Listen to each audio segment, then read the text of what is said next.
When we talk about environmental leaders, who comes to mind?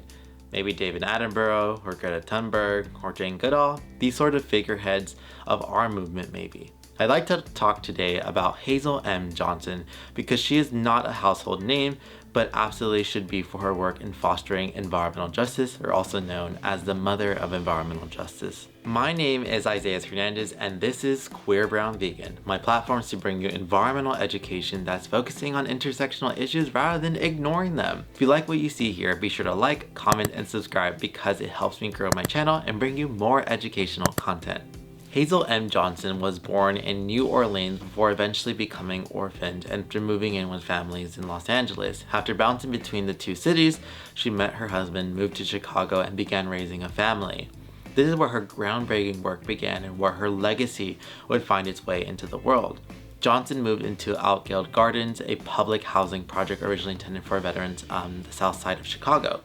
The area was surrounded by landfills, industrial plants, sewage treatment plants, and unfortunately in 1969, her husband passed away from lung cancer and her children had skin and breathing issues. This is what started it all. There was asbestos, there was lead, the air, water, and land were all polluted. What was anyone supposed to do? Hazel Johnson got to work. She began to document the health impacts facing this community, and her research shocked her. In the process, she found a 14 square mile of pollution from Chicago of Indiana that she called the Toxic Doughnut. It had the highest cancer rate in the entire city.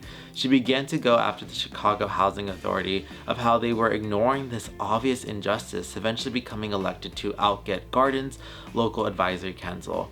In 1979, she founded the Organization for People for Community Recovery.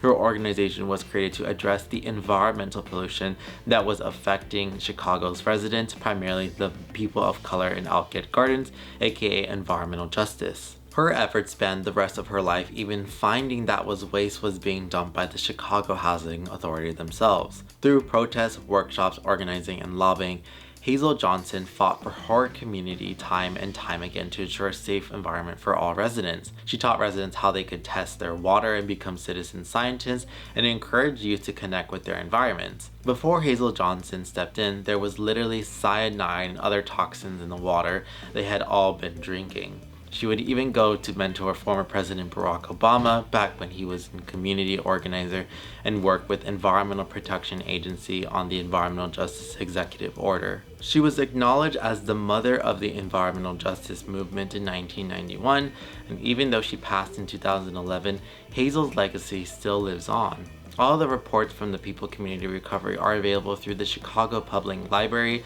The org is still run by Hazel's daughters. She lived in Altgeld Gardens even with its issue until her death. What does this mean for all of us today? Environmental racism and injustice remain a persistent issues, and Hazel Johnson's work is a reminder of what happens to our devotion to a place and community. In a hyper-connected world, we can lose sight of the people and places immediately around us. The truth is that there is still a ton of work to still be done, but leaders like Hazel M. Johnson that help pave the way for environmental justice should never be forgotten in our work. Organizations like Black Girl Environmentalists that was founded by Wawa Gatheru has also showcased this light by creating the Hazel M. Johnson Fellowship, where they recruit Black women, femmes, and non-binary people into a fellowship of a certain corporation or institution or nonprofit to make sure that Black environmentalists are accurately being represented. And I'm very proud to be a supporter of this organization because I know that it is important for us to recognize that many Black scholars and environmentalists are often discarded and often ignored in these dominant movements, and it's important for us as environmentalists to recognize the value that Black environments still continue to do and how underfunded they are. Thanks for watching, and be sure to like the video, leave a comment with something you learned or topics you'd like for me to explore, and subscribe to the channel if you like what you saw.